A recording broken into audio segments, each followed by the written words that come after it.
आप सभी को राधे राधे और आप सभी का बहुत बहुत स्वागत है मेरी YouTube चैनल ज्ञान धारा में। आज हम जानेंगे अजा एकादशी के बारे में। अजा एकादशी कथा, पूजा विधि, महत्व, इस दिन क्या करेंगे उपाय, तो आइए जानते हैं विस्तार से। ओम नमो भगवते वासुदेवाय। हिंदू धर्म में एकादशी व्रत बहुत ही शुभ माना गया है। कहते हैं कि श्री हरि विष्णु जी को यह एकादशी बहुत ही प्रिय है। इस दिन लक्ष्मी जी और भगवान विष्णु जी की पूजा आराधना की जाती है। हर मास में शुक्ल पक्ष और कृष्ण पक्ष की एकादशी तिथि को एकादशी व्रत रखा जाता है। यह एकादशी जन्माष्टमी व्रत के 2 दिन बाद आती है। 29 अगस्त को यह एकादशी मनाई जाएगी। इस साल पंचांग के अनुसार भाद्रपद मास में कृष्ण पक्ष की एकादशी तिथि 29 अगस्त को मनाई जाएगी। पंचांग के अनुसार 29 अगस्त को मध्य रात्रि 1:30 बजे अजा एकादशी का प्रारंभ होगा और अगले दिन 30 अगस्त को रात 1:37 पर इसका समापन होगा। कहा जाता है कि इस दिन व्रत और भगवान विष्णु की पूजा करने से हर तरह के पाप खत्म हो जाते हैं। अब हम जानेंगे अजा एकादशी की व्रत पारण के समय के बारे में।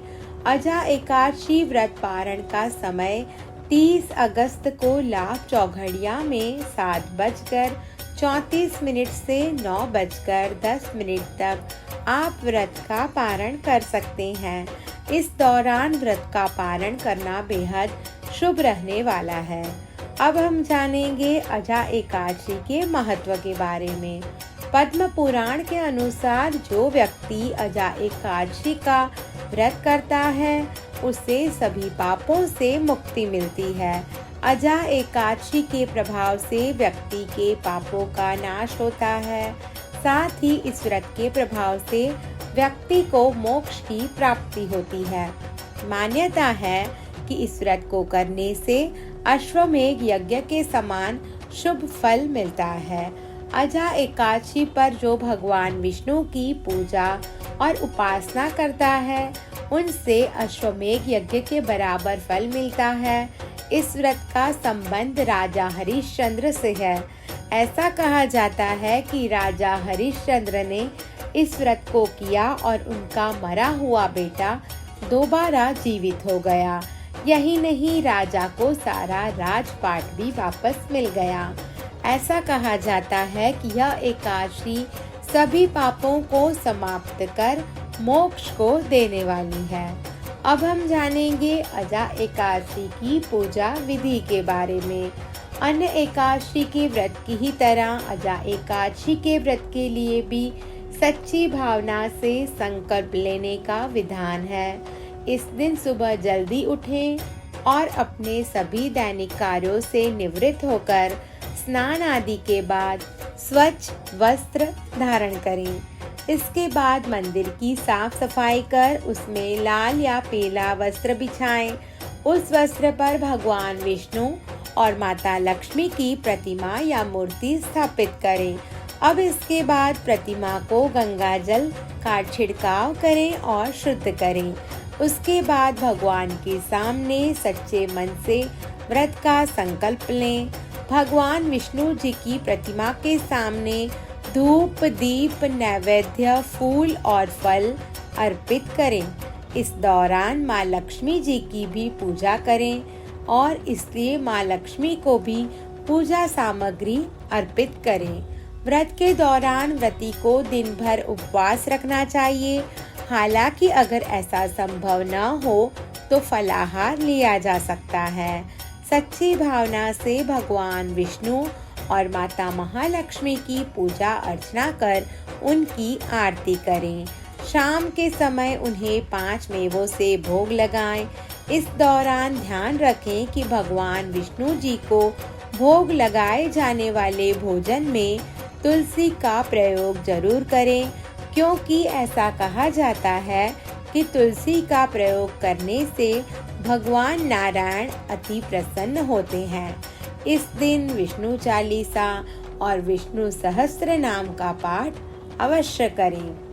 अब हम जानेंगे अजा एकादशी की व्रत कथा के बारे में। अर्जुन ने कहा, हे पुंडरीकाक्ष, मैंने श्रावण शुक्ल एकादशी अर्थात पुत्रदा एकादशी का सविस्तार वर्णन सुना। अब आप कृपा करके मुझे भाद्रपद माह के कृष्ण पक्ष की एकादशी के विषय में भी बतलाइए। इस एकादशी का क्या नाम है तथा इसके व्रत का क्या विधान है? इसका व्रत करने से किस फल की प्राप्ति होती है? श्री कृष्ण ने कहा, हे कुंती पुत्र, भाद्रपद माह के कृष्ण पक्ष की एकादशी को अजा एकादशी कहते हैं। इसका व्रत करने से सभी पाप नष्ट हो जाते हैं। इस लोक और परलोक में मदद करने वाली इस एकादशी व्रत के समान संसार में दूसरा कोई व्रत नहीं है। अब ध्यान पूर्वक इस एकादशी का महात्म्य श्रवण करो। पौराणिक काल में भगवान श्री राम के वंश में अयोध्या नगरी में एक चक्रवर्ती राजा हरिश्चंद्र नाम के एक राजा हुए थे। राजा अपनी सत्यनिष्ठा और ईमानदारी के लिए प्रसिद्ध थे। एक बार देवताओं ने उनकी परीक्षा लेने की योजना की। राजा ने स्वप्न में देखा कि ऋषि विश्वामित्र को उन्होंने अपना राजपाट दान कर दिया है। सुबह विश्वामित्र वास्तव में उनके द्वार पर आकर कहने लगे, तुमने स्वप्न में मुझे अपना राज्य दान कर दिया। राजा ने सत्यनिष्ठ व्रत का पालन करते हुए संपूर्ण राज्य विश्वामित्र को सौंप दिया। दान के लिए दक्षिणा चुकाने हेतु राजा हरिश्चंद्र को पूर्व जन्म के कर्मफल के कारण पत्नी, बेटा एवं खुद को बेचना पड़ा। हरिश्चंद्र को एक डोम ने खरीद लिया जो श्मशान भूमि में लोगों के दाह संस्कार का काम करवाता था। स्वयं वह एक चांडाल का दास बन गया। उसने उस चांडाल के यहाँ कफन लेने का काम किया, किंतु उसने इस आपत्ति के काम में भी सत्य का ही साथ नहीं छोड़ा। जब इस प्रकार से कई वर्ष बीत गए तो उसे अपने इस नीच कर्म पर बड़ा दुख हुआ और वह इससे मुक्त होने का उपाय खोजने लगा। वह सदैव इस चिंता में रहने लगा कि मैं क्या करूं, किस प्रकार इस कर्म से मुक्ति पाऊं। एक बार की बात है, वह इस चिंता में बैठा था कि गौतम ऋषि उसके पास आ पहुँचे। हरिश्चंद्र ने उन्हें प्रणाम किया और अपनी दुख भरी कथा सुनाने लगे। राजा हरिश्चंद्र की दुख भरी कहानी सुनकर महर्षि गौतम भी अत्यंत दुखी हुए और उन्होंने राजा से कहा, हे राजन, भादो माह के कृष्ण पक्ष की एकादशी का नाम अजा है। तुम उस एकादशी का विधान पूर्वक व्रत करो तथा रात्रि को जागरण करो। इससे तुम्हारे सभी पाप नष्ट हो जाएंगे। महर्षि गौतम इतना कहकर अलोप हो गए। अजा नाम की एकादशी आने पर राजा हरिश्चंद्र ने महर्षि के कहे अनुसार विधान पूर्वक उपवास तथा रात्रि जागरण किया। इस व्रत के प्रभाव से राजा के सभी पाप नष्ट हो गए। उस समय स्वर्ग में नगाड़े बजने लगे तथा पुष्पों की वर्षा होने लगी। उन्होंने अपने सामने ब्रह्मा, विष्णु, महेश तथा देवेंद्र आदि देवताओं को खड़ा पाया। उन्होंने अपने मृतक पुत्र को जीवित तथा अपनी पत्नी को राजसी वस्त्र तथा आभूषणों से परिपूर्ण देखा। व्रत के प्रभाव से राजा को पुनः अपने राज्य की प्राप्ति हुई। वास्तव में एक ऋषि ने राजा की परीक्षा लेने के लिए यह सब कौतुक किया था, परंतु अजा एकादशी के व्रत के प्रभाव से ऋषि द्वारा रची गई सारी माया समाप्त हो गई और अंत समय में हरिश्चंद्र अपने परिवार सहित स्वर्गलोक को गए। हे राजन, यह सब अजा एकादशी के व्रत का प्रभाव था। जो मनुष्य इस उपवास को विधान पूर्वक करते हैं तथा रात्रि जागरण करते हैं, उनके सभी पाप नष्ट हो जाते हैं और अंत में वे स्वर्ग को प्राप्त करते हैं। इस एकादशी व्रत की कथा के श्रवण मात्र से ही अश्वमेध यज्ञ के फल की प्राप्ति होती है। ओम नमो भगवते वासुदेवाय। अब हम जानेंगे अजा एकादशी के दिन क्या करेंगे उपाय। यदि आप अपने जीवन में आर्थिक तंगी से जूझ रहे हैं तो अजा एकादशी के दिन सुबह स्नान करके भगवान विष्णु और माँ लक्ष्मी जी की विधिवत पूजा करें। साथ ही भगवान को उनकी प्रिय चीजों का भोग लगाएं। इस उपाय को करने से आपकी पैसों की तंगी दूर होती है। सुखी वैवाहिक जीवन के लिए अजा एकादशी के दिन विशेष पूजा की जा सकती है। सुबह स्नान के पश्चात तुलसी पूजा करना बहुत ही शुभ माना गया है।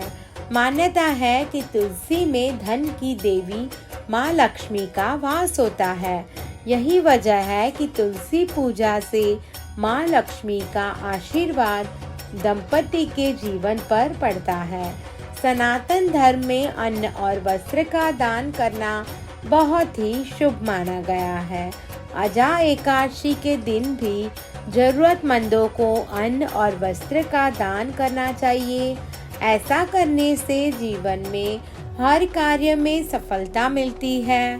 साथ ही भगवान विष्णु और माता महालक्ष्मी जी का आशीर्वाद मिलता है। इस दिन भगवान विष्णु के मंदिर में जाकर एक पान के पत्ते में ओम विष्णवे नमः लिखकर भगवान को अर्पित करें। इसके बाद पूरे विधि विधान से भगवान श्री विष्णु जी की पूजा करें। पूजा के बाद इस पत्ते को अपनी तिजोरी में रख दें। माना जाता है कि ऐसा करने से व्यक्ति को कभी भी आर्थिक समस्या का सामना नहीं करना पड़ता। अजा एकादशी के दिन पीपल के पेड़ के नीचे घी का दीपक जलाएं और वृक्ष की परिक्रमा करें। ऐसा करने से भगवान विष्णु के साथ पीपल के पेड़ में वास करने वाले सभी देवी देवता प्रसन्न होंगे। साथ ही पितृदोष से छुटकारा मिलेगा। इस एकादशी की शाम को तुलसी के सामने देसी घी का दीपक जलाएं और ओम वासुदेवाय नमः मंत्र का जाप करते हुए तुलसी की 7 व 11 बार परिक्रमा करें। ऐसा करने से व्यापार और नौकरी में तरक्की मिलती है। अजा एकादशी के दिन दान पुण्य का विशेष महत्व माना गया है। इस दिन गरीबों और जरूरतमंदों को कपड़े, अनाज, फल, दूध, दही, धन, घी आदि का दान करना चाहिए। ऐसा करने से वैवाहिक जीवन सुखमय बना रहता है। अजा एकादशी के दिन सुख समृद्धि की प्राप्ति के लिए खास उपाय किए जाते हैं। इसके लिए चंदन या फिर केसर में गुलाब जल मिला लें और इसे भगवान विष्णु के चरणों में चढ़ाएं। अब माथे पर इसका टीका लगा लें। ऐसा करने से भगवान विष्णु और माता महालक्ष्मी की कृपा बनी रहती है। इस दिन भगवान विष्णु की पूजा अर्चना करने और व्रत करने से साधक को सभी प्रकार के पापों से मुक्ति मिलती है और मोक्ष की प्राप्ति होती है। अजा एकादशी की कथा को सुनने मात्र से व्यक्ति को अश्वमेध यज्ञ, कठिन तपस्या, तीर्थों में दान स्नान आदि से मिलने वाले फलों से भी अधिक फल मिलता है और साथ ही व्यक्ति इस लोक में सुख भोग कर अंत में विष्णु लोक में जाता है। ओम नमो भगवते वासुदेवाय। आप सभी को मेरी ये वीडियो पसंद आई हो तो मेरा YouTube चैनल ज्ञान धारा को लाइक, शेयर और सब्सक्राइब करना ना भूलें। धन्यवाद।